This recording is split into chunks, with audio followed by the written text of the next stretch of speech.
Chapter 4. Literary Life, 1788 to 1791.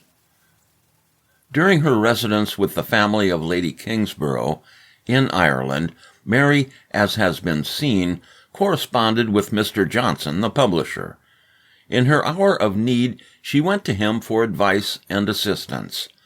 He strongly recommended, as he had more than once before, that she should give up teaching altogether and devote her time to literary work. Mr. Johnson was a man of considerable influence and experience, and he was enterprising and progressive. He published most of the principal books of the day.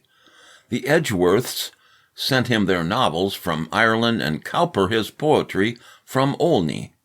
One day he gave the reading world Mrs. Barbault's works for the young, and the next the speculations of reformers and social philosophers, whose rationalism had deterred many other publishers.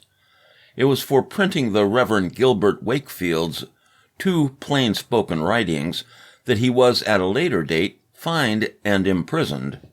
Quick to discern true merit, he was equally prompt in encouraging it. As Mary once said of him, he was a man before he was a bookseller.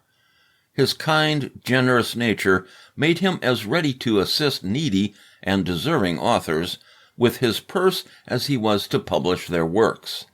From the time he had seen Mary's pamphlet on the education of daughters, he had been deeply and honestly interested in her. It had convinced him of her power to do something greater. Her letters had sustained him in this opinion, and her novel still further confirmed it.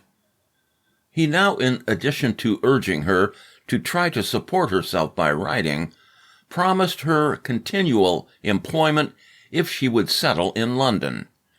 Today there would seem no possible reason for anyone in her position hesitating before accepting such an offer, but in her time it was an unusual occurrence for a woman to adopt literature as a profession. It is true there had been a great change since Swift declared that not one woman's daughter in 1,000 has been brought to read or understand her own natural tongue. Women had learned not only to read, but to write. Miss Burney had written her novels, Lady Mary Wortley Montague her letters, and Mrs. Inchbald her simple story and her plays, before Mary came to London. Though the Amelias and Lydia Melfords of fiction were still favorite types, the Bluestocking was gaining ascendancy.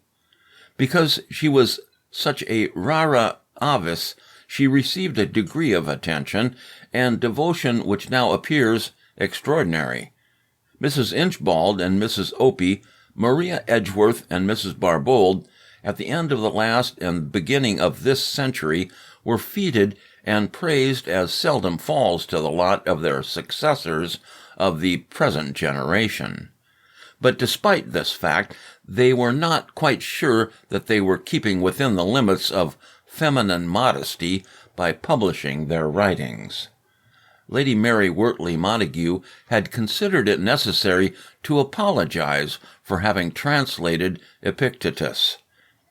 Miss Burney shrank from publicity and preferred the slavery of a court to the liberty of home life, which meant time for writing. Good Mrs. Barbauld feared she stepped out of the bounds of female reserve when she became an author. They all wrote either for amusement or as a last resource to eke out a slender income. But Mary would, by agreeing to Mr. Johnson's proposition, deliberately throw over other chances of making a livelihood to rely entirely upon literature. She was young, unmarried, and to all intents and purposes alone in the world. Such a step was unprecedented in English literary annals.